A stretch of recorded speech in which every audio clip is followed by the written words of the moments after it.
तो ठीक है, फिर आज हम देखते हैं न्यूमेरिकल एनालिसिस का एक टॉपिक है डिफरेंस इक्वेशन। ध्यान रखना, कैलकुलस के डिफरेंशियल इक्वेशन जैसा एनालॉगस है। एनालॉगस का मतलब होता है जैसे अपने दोनों हाथ एक जैसे दिखते हैं पर एक जैसे है नहीं, मतलब है वैसे तो, लेकिन हाँ एक जैसे दिखने वाली चीज़ों को हम कहते हैं एनालॉगस। तो जैसे हमारे पास डिफरेंशियल इक्वेशंस होती है, वैसे न्यूमेरिकल एनालिसिस में डिफरेंस इक्वेशन होती है। अब डिफरेंशियल इक्वेशन कैसे फॉर्म होती है, तो आप के पास कोई फंक्शन होता है f(x), आप उसके डेरिवेटिव्स लेते हो और उसके साथ एक इक्वेशन बनाते हो। और जैसे कि कब हमें डिफरेंशियल इक्वेशन बनाना होता है तो उसमें हमारा जो मेन पॉइंट ऑफ होता है कि हम उसमें से कांस्टेंट को रिमूव करते हैं। जैसे हमारे पास कोई फंक्शन है f(x) जो कि आपको गिवन है x + a, तो उसमें एक कांस्टेंट आ गया, a आर्बिट्ररी कांस्टेंट a आ चुका है, तो आप इसे रिमूव करेंगे। तो एक कांस्टेंट है तो इसका एक ऑर्डर का डेरिवेटिव लेते हैं, आप उस कांस्टेंट को रिमूव कर सकते हैं। तो जितने बेसिकली एक फंक्शन में आर्बिट्ररी कांस्टेंट होते हैं, आप उतने ऑर्डर के डेरिवेटिव्स लेकर एक इक्वेशन को रेडी करते हैं जिसकी वजह से वो कांस्टेंट रिमूव हो जाए, तो हम इस इक्वेशन को डिफरेंशियल इक्वेशन कहते हैं। तो आपने डिफरेंशियल इक्वेशन बनाने के लिए क्या किया होता है, फंक्शन के डेरिवेटिव्स लिए होते हैं मल्टीपल टाइम्स, एक टाइम जितने आपके पास आर्बिट्ररी कांस्टेंट हो उसके अकॉर्डिंग। वही चीज़ इधर होती है। अब डिफरेंस इक्वेशन है तो डिफरेंस का मतलब ये है कि आपको डिफरेंस लेना है। तो इसका मतलब आपको कोई फंक्शन f(x) या फिर y(x) गिवन होगा जिसके आपको अलग अलग x की वैल्यू सब्सटीट्यूट करके डिफरेंस लेना है जिसकी वजह से वो कांस्टेंट रिमूव हो जाए। एक छोटा सा एग्जांपल आपको क्लियर होगा। जैसे आपको मैं एक फंक्शन दे दूं, अब इस पूरे न्यूमेरिकल एनालिसिस में इस डिनोशन का यूज़ होता है y(x) या फिर yn या फिर y(h), जो भी यहाँ यूज़ करेंगे वही फंक्शन में यूज़ करेंगे, उसमें घबराना नहीं। आपको जैसे y(x) कुछ इस तरीके से दे दिया, arbitrary constant a × 4⁻x plus arbitrary constant b × 3⁻x, okay. और कहा है कि इसके अराउंड एक डिफरेंशियल इक्वेशन बनाओ। ऐसे तो क्वेश्चन इसमें कम आते हैं, लेकिन आपको ये आएगा कि ये जो पर्टिकुलर फंक्शन है ये इस डिफरेंस इक्वेशन को सॉल्व करता है। Is a solution of yx + 2 - 7yx + 1 + 12yx and that is equals to 0। और चलो यहाँ पे हेडिंग डाल देते हैं शो दैट। तो अब आपको क्वेश्चन कंप्लीट हो गया कि show that this particular y(x) is a solution of this difference equation. Difference equation हम इसलिए कहते हैं क्योंकि आप देखो जहाँ x था उसकी जगह अलग अलग वैल्यू आपको सब्सटीट्यूट करनी है, और प्लस माइनस मतलब आप सिंपली एडिशन सब्ट्रैक्शन कर रहे हैं, तो हम बेसिकली डिफरेंस कह देते हैं। तो आपको क्या करना है, डिफरेंस लेकर आपने क्या किया, ये इक्वेशन रेडी की जिसमें डिफरेंस है उस फंक्शन के, लेकिन इसमें आपने एक भी कांस्टेंट यूज किया नहीं, और एक इक्वेशन रेडी हो गई इक्वल्स टू समथिंग है। इक्वेशन हम किसको कहते हैं, जिसके इक्वल्स टू में कुछ हो। एक्सप्रेशन किसको कहते हैं, जिसमें इक्वल्स टू बिल्कुल ना हो। तब चलो इसको ट्राई करके देखते हैं कि इसको सॉल्व करता है कि नहीं। तो मुझे दिख रहा है कि y(x) तो यहाँ पे एज इट इज डल जाएगा, ये और ये मुझे पहले फाइंड करने होंगे इसकी हेल्प से, ताकि हम उसे सब्सटीट्यूट कर पाए। So now what we directly have is y(x) and that is a 4⁻x plus b 3⁻x। जैसे हमारे डिफरेंशियल इक्वेशन या फिर बेसिकली कैलकुलस और डिफरेंशिएशन में e⁻x बहुत इंपॉर्टेंट रोल प्ले करता था, क्योंकि इसका डेरिवेटिव भी यही रह जाता है, इसका इंटीग्रेशन भी ये रह जाता है, और उसके पीछे बहुत सिंपल सा लॉजिक भी है। जैसे इसकी ग्राफ चलती है तो इसके किसी भी पॉइंट पर, जैसे आपने कोई पॉइंट c, d चूज़ किया, तो वहाँ पे जब भी आप टेंजेंट ड्रॉ करेंगे तो जो टेंजेंट का जो स्लोप है वो हमेशा e⁻c आता है, इसलिए हम इसका डेरिवेटिव भी e⁻x कह देते हैं। और रही सवाल एरिया की, तो वो भी e⁻x पर ही अल्टीमेटली डिपेंड करते हैं। तो वैसे इस पूरे डिफरेंस इक्वेशन में कोई भी कांस्टेंट की पावर x बहुत इंपॉर्टेंट रोल प्ले करती है। आप देखो कैसे, y(x) ये हो गया। अब अगर हम y(x + 1) की बात करें तो आपको कुछ नहीं करना है, जिधर जिधर x उधर उधर सिंपली x + 1 सब्सटीट्यूट करना है। अब यहीं पे सारा मैटर चालू होता है कि आखिर ये इतना इंपॉर्टेंट है क्यों, क्योंकि ये जो चीज़ होती है ये x + 1 को मतलब क्या कर सकते हैं, सेपरेट कर सकते हैं। एक्सपोनेंट है, एक्सपोनेंट में अगर एडिशन हुआ यानी प्रोडक्ट में रहे होंगे दोनों, यानी इसको अगले स्टेप में मैं ऐसा लिख सकता हूँ 4⁻x × 4⁻1 प्लस b, इसको अलग करके लिख सकते हैं 3⁻x × 3⁻1। तो 4⁻1 यानी 4 कांस्टेंट के साथ दे देता हूँ, यानी 4a × 4x plus 3b × 3x। तो आप देख सकते हो कहीं ना कहीं जो x वाली टर्म्स थी वो सेम टू सेम रह गई, 4⁻x 3⁻x 4⁻x 3⁻x। आप समझ पा रहे हैं ना, चीज़ें कुछ नई इंट्रोड्यूस नहीं हुई। अगर आपके पास कहीं x का स्क्वायर होता, तो अगर आपने x + 1 सब्सटीट्यूट करके स्क्वायर किया तो आप देख पाओगे कि आपको दो नई टर्म्स मिल गई, एक ये और एक ये। एडिशन में आपको दो नई टर्म्स मिल गई जिनका रिमूव करना मतलब आपको वो टर्म्स फिर से इंट्रोड्यूस करानी पड़ेगी कैसे भी करके, तभी तो प्लस माइनस करके कर सकते हो। लेकिन इसने क्या इंट्रोड्यूस कराया, एक मल्टीपल फैक्टर 4 3 मल्टीप्लाई में, तो उसको रिमूव करना काफ़ी ईजी है। आने वाली टर्म्स में क्या करो, कुछ वैसे ही प्रोडक्ट जैसा मल्टीप्लाई सोच लो, समझ रहे हो आप। तो इस वजह से हम इस पूरे डिफरेंस इक्वेशन में आप देखोगे कि ज़्यादातर सॉल्यूशंस ऐसे दिखेंगे और ज़्यादातर जो प्रूव करने को आएंगे उसमें भी आपको कांस्टेंट की पावर x देखने को ज़्यादा मिलेंगे। ओके, सो ये आपने y(x+1) फाइंड किया, नाउ और ये तीसरा नाउ जिसमें हम y(x+2) फाइंड करेंगे। तो x+2 क्या है, ओरिजिनल में x+2 सब्सटीट्यूट करो, so a 4(x+2) plus b 3(x+2). So आप जानते हैं कि हम इसे सेपरेट करेंगे 4(x) into 4(2) that is going to be 16। तो अगले स्टेप में हम इसको क्या लिख देते हैं, 16a 4(x) plus 9b 3(x). Okay, तो आपके पास ये इक्वेशन 1 नाम दे दो, इसे इक्वेशन 2 नाम दे दो और इक्वेशन 3। सो नाउ यहाँ पे रिफ्लेक्शन यहाँ से चालू। ओके, इस लाइन के उधर लिख सकते हैं। सो नाउ LHS आपके पास क्या है, y(x+2) minus 7y(x+1) plus 12y(x), यही है ना। जी हाँ बिल्कुल। अब इसे एक एक करके सब्सटीट्यूट करते हैं। y(x+2) की value 16a 4(x) plus 9b 3(x). Okay, minus 7 times y(x+1) कितना है हमारे पास, 4a 4(x) plus 3b 3(x) और लास्ट में प्लस 12 टाइम्स y(x) यानी simply a 4(x) plus b 3(x). Okay, अब सब्सटीट्यूशन करते हैं तो सब्सटीट्यूशन नहीं है, जो सिंपली ब्रैकेट ओपन करना है। तो 16a 4(x) plus 9b 3(x) minus 28a 4(x) minus 21b 3(x) plus 12a 4(x) plus 12b 3(x). Okay, अब मुझे दिख रहा है दो ही टाइप के इसमें लाइक टर्म्स है, एक तो 4(x) की फैमिली के और दूसरे 3(x) की फैमिली के। तो 4(x) की फैमिली के 3 लाइक टर्म है 1 2 and 3। 16 plus 12 positive 28, negative 28 cancel हो गए।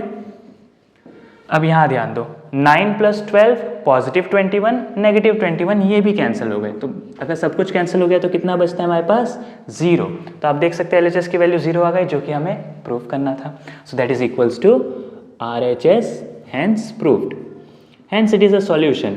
आप कह सकते हैं hence it is a solution, मतलब ये जो गिवन फंक्शन था आपका, ये इस डिफरेंस इक्वेशन का सॉल्यूशन है।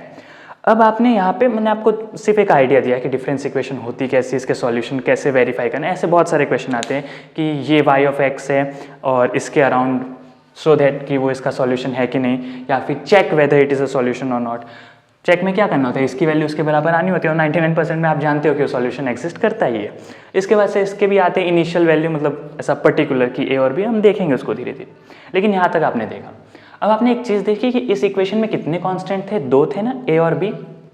तो इस डिफरेंस इक्वेशन की ऑर्डर कितनी होगी, 2। लेकिन क्या हो अगर आपको कभी दिया ही नहीं होता, अब मैं आपसे पूछूं कि इसकी ऑर्डर कितनी, तो आप तो जानते नहीं है। आपके पास 2 रास्ते, या तो इस पूरे डिफरेंस इक्वेशन को सॉल्व करो, उसमें कितने कांस्टेंट है उसको काउंट करो। लेकिन ये चीज़ जैसे हमारे डिफरेंशियल इक्वेशंस में होती थी कि हम ऑर्डर देखते थे dny/dxn, मतलब जो हाईएस्ट ऑर्डर का डेरिवेटिव हुआ होगा उसका ऑर्डर। अब इसमें कैसे देखेंगे, तो अब इसमें देखने के लिए आपको सबसे पहले जाना पड़ेगा अपने 2 ऑपरेटर्स के ऊपर। सबसे पहला ऑपरेटर हम क्या देखते थे, एक तो फॉरवर्ड डिफरेंस ऑपरेटर और दूसरा शिफ्ट ऑपरेटर। तो बेसिकली जिस पावर का या जितनी रिपीटेशंस का फॉरवर्ड डिफरेंस ऑपरेटर लगा रहता है, जितनी पावर का फॉरवर्ड डिफरेंस ऑपरेटर लगा रहता है, वही आपका उस इक्वेशन का ऑर्डर होता है। लेकिन ऐसे देखना तो काफ़ी मुश्किल था। जैसे मैं आपको बताता हूँ, यहाँ पे तो आप देख सकते हो, यहाँ पे फॉरवर्ड डिफरेंस कितने का लगा हुआ आपको दिख ही नहीं रहा है, क्योंकि आप जानते हैं कि फॉरवर्ड डिफरेंस ऑफ y(x) क्या हुआ करता था, y(x+1) माइनस y(x). सही बात है ना। तो आप इससे देख के बता सकते हो, मतलब अगर आपको मैं ये ना दूँ और सिर्फ इसका ऑर्डर पूछो, तो आप जानते हैं कि ये this can be converted as y, delta of y(x). Delta की कितनी पावर है, 1, तो इसका ऑर्डर है 1। तो ये तो थोड़ा डिफिकल्ट था, क्योंकि अभी यहाँ तो सिंपल है, लेकिन इसमें आप कैसे फिगर आउट करेंगे। तो फिर हमने एक दूसरा तरीका देखा कि जो फॉरवर्ड डिफरेंस होता है ये कुछ ना कुछ e-1 के बराबर होता है, शिफ्ट ऑपरेटर -1, और जो शिफ्ट ऑपरेटर होता है ये y ऑफ x पे कैसे काम करता है, y ऑफ x प्लस, हाँ इस पूरे मतलब डिफरेंस इक्वेशन में हम h को 1 लेकर चलते हैं, मोस्ट ऑफ h को कितना लेकर चलते हैं हम 1 इंटरवल को। कभी भी shift operator y of x पे लगेगा तो उसे 1 से बढ़ा देगा, और अगर शिफ्ट ऑपरेटर स्क्वायर होकर y ऑफ x पे लगे तो वो उसे 2 से बढ़ा देगा। तो बस हम इसी चीज़ का अब यूज़ करते हैं कि हम ऑर्डर की डेफिनेशन लिखते हैं फाइनली। ये जो रिलेशन है इससे ये डेफिनेशन भी निकल के आती है कि ऑर्डर ऑफ डिफरेंस इक्वेशन। अब उन्होंने क्या देखा कि चलो डेल्टा वाली बात तो बिल्कुल सही थी कि डेल्टा की पावर देख के तो, लेकिन कभी कभी डेल्टा देते हैं लेकिन 80% चांस होता है कि आपको यही दे, तो कभी आपको डेल्टा भी दे दिया हो ना तो आपसे वो सामने से कहेंगे कि इसमें कन्वर्ट करो फिर इसको यूज़ करो। तो इसकी जो ऑर्डर की जो होती है, तो O for order is equals to highest suffix minus smallest suffix. अब आपको इसका मतलब समझाते हैं। सबसे पहले तो सफिक्स का मतलब समझ लो, कोई भी नंबर a है अगर उसके बॉटम पे कुछ लिखते हैं तो वो उसका सफिक्स कहलाता है, उसके पावर पे कुछ लिखते हैं तो वो उसका एक्सपोनेंट कहलाता है। तो आप देख सकते हो कि जितने भी x + 2 x + 1 x लिखे जा रहे हैं कहाँ पे लिखे जा रहे हैं, सफिक्स में, तो इन्हीं को हम सफिक्स कहते हैं। तो हाईएस्ट सफिक्स में से स्मॉलेस्ट सफिक्स को सब्ट्रैक्ट करो, इस पर अप्लाई करके देखो। x + 2 x + 1 और x, इन तीनों में सबसे बड़ा कौन है, x + 2, सो हाईएस्ट सफिक्स आ गया x + 2, माइनस तीनों में सबसे छोटा सफिक्स कौन सा है, x। दोनों को सब्ट्रैक्ट किए, ऑलवेज ध्यान रखना कि x निकल ही जाएगा, आपको एक कांस्टेंट नंबर ही मिलेगा। तो ऑर्डर कितना आया इसका 2, और जो कि हम प्रैक्टिकली ओरली जानते भी थे कि 2 आएगा। अब बात आएगी कि चलो ये तो सफिक्स हमें मिलता है लेकिन जिसमें डेल्टा दिया हो उसमें तो हम डायरेक्टली जानते हैं, लेकिन अब सामने वाले ने ये कहा तो हम उसको यही यूज़ करके कैसे दिखाएं। तो उसके लिए भी नॉर्मल सी चीज़ है, इसके लिए आपको वो रिलेशन याद होना चाहिए कि forward is equals to shift minus 1। जैसे अगर कोई आपसे ये पूछे कि delta square y x minus delta y x plus 3 is equals to 0, इस पर्टिकुलर इक्वेशन की जो ऑर्डर है वो कितनी है, कोई आपसे ये पूछे तो आपको पता होना चाहिए कि ये जो चीज़ है, अब इसको हमें पहली बात तो सफिक्स वाले फॉर्मेट में कन्वर्ट करना होगा। तो डेल्टा यानी कितना हो जाता है, e-1² operating on y x minus e-1 yx + 3 = 0। खैर आप इसको तो डायरेक्टली भी कर सकते थे, y ऑफ x + 1 माइनस, इसमें ज़रा ऐसा करना होगा। तो e² - 2e + 1 operating on yx, इसको हम अप्लाई कर देते, e लगा तो x + 1 minus minus plus y of x + 3 and that is equals to 0। 2 times लगेगा तो x + 2 करेगा, एक बार लगा तो x + 1, 1 मल्टीप्लाई यानी कुछ नहीं हुआ, सो y of x minus y of x + 1 plus y of x + 3 = 0. So finally y x + 2 minus 3yx + 1 plus 2yx + 3 = 0। तो ये आपकी इक्वेशन रेडी हो गई, किस फॉर्मेट में, सफिक्स के फॉर्मेट में, क्योंकि आप जानते हैं कि शिफ्ट ऑपरेटर जो है, इनफैक्ट जो फॉरवर्ड ऑपरेटर है वो भी सफिक्स में आपको चेंज ला के देता है, लेकिन पहले आपको उसको अप्लाई करना होगा। तो सिंगल वाला डायरेक्टली अप्लाई कर सकते हो, लेकिन क्यूब आ जाए, स्क्वायर आ जाए तो मल्टीपल टाइम वो जो चार्ट बनता है कि एक बार किया 2 बार किया, करो कोई दिक्कत नहीं, लेकिन शिफ्ट वाला कर लो तो ज़्यादा बेटर, बाइनोमियल से खुलता है, आंसर फटाफट आ जाता है। तो अब यहाँ पे देखो हाईएस्ट सफिक्स कितना है, x + 2, स्मॉलेस्ट सफिक्स कितना है, x, सब्ट्रैक्ट किएंगे फिर से आंसर कितना आ जाएगा 2, और डायरेक्टली भी दिख रहा था कि डेल्टा स्क्वायर अप्लाई हुआ है यानी आंसर तो 2 ही आने वाला है। तो बस, तो आपको ये ध्यान रखना है कि डेल्टा स्क्वायर दे फिर भी आप सफिक्स के फॉर्मेट में कन्वर्ट करके फिर ऑर्डर की फॉर्मूला लिखे, highest suffix minus smallest suffix, circle जरा कर सकते हैं पेंसिल से तो करें, x + 2 माइनस x, सामने वाले को दिखाए 2। चलो इसी के ऊपर एक क्वेश्चन करते हैं फटाफट से, 2-3 क्वेश्चन ऑर्डर के ऊपर करते हैं, आपको मेरे साथ गैस करना है ओरली, ओके, कि कितना इसका सफिक्स, सॉरी सफिक्स नहीं, इसके ऑर्डर क्या आएंगे। सो पहला क्वेश्चन हम आपको देते हैं, yx + 3 + 3yx + 2 माइनस yx = 0।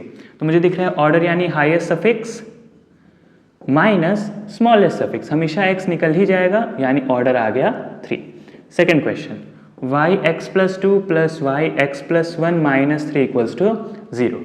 अब यहाँ पे ध्यान देना, हाईएस्ट सफिक्स x + 2, उससे छोटा वाला बस मतलब 2 ही है तो दूसरा वाला तो पार्टनर इससे बेसिकली छोटा हो गया, ऐसा नहीं, लेकिन हाँ ये अगर x + 2 बड़ा है तो x + 1 छोटा, x है ही नहीं तो आपको यही लेना है। कभी कभी उतावड़ में हमेशा x लेने की आदत होती है, ले लेते हैं, ऐसा नहीं, हर इक्वेशन में अपने आप में कोई हाईएस्ट और हर इक्वेशन का अपने आप में कोई लोएस्ट होता है। तो हाईएस्ट x + 2 माइनस लोएस्ट है ना, तो ध्यान रखना माइनस दोनों पे लगेगा, वो ब्रैकेट ध्यान से, माइनस एक्स प्लस वन मत लिख देना, माइनस ऑफ एक्स और प्लस वन पे लगा तो माइनस ऑफ वन भी हो गया, हमेशा एक्स निकलेगा, 2 माइनस वन यानी 1।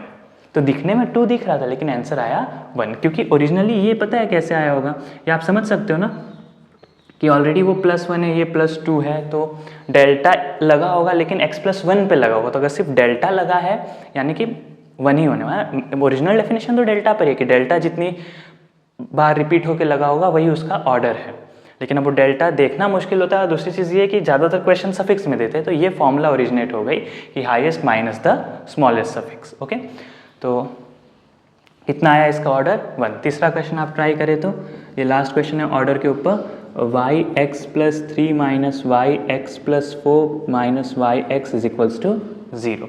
ओके, कितना आएगा इसका ऑर्डर आ गया 4, क्योंकि x प्लस 4 सबसे बड़ा है, x सबसे छोटा है, सब्ट्रैक्ट किया ऑर्डर आ गया 4।